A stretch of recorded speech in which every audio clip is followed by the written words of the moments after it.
و الله تبارک و تعالی حدودی قرار دادن، اونا رو شما تجاوز نکنید. از حدود الله تجاوز نکنید، از حلال الله به حرام تجاوز نکنید، اموال حرام استفاده نکنید، کسبتون حرام نباشه. اینا حدود هستند. آنچه الله تعالی حرام کرده از ربا، معامله خمر، معامله مخدرات، متاسفانه امروز در جامعه ما آنچنان جا افتاده که مخدرات معاملش یک کسبی شده. مخدرات، اون مخدراتی که امروز جامعه ما رو داره به تباهی میکشه، جوانان ما رو تباه کرده، امروز کاسبی شده، برای افرادی درآمد شده، سرمایه‌دار شدن. همون آقایون سالانه حج میکنن، برای خودشون اسم رسمی در جامعه دارن. از الله بترسیم، این افراد احترام نکنیم.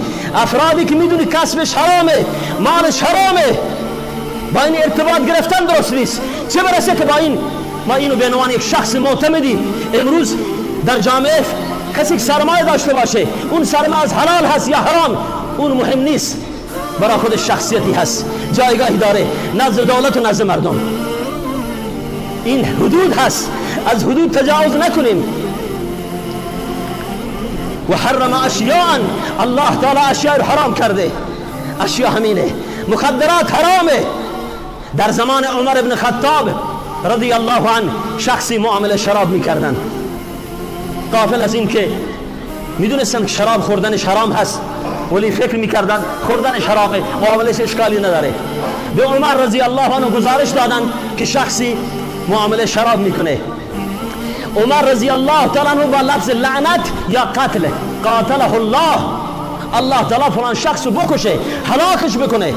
مگه نمیدونه آنچه خوردنش حرامه معاملش حرام هست؟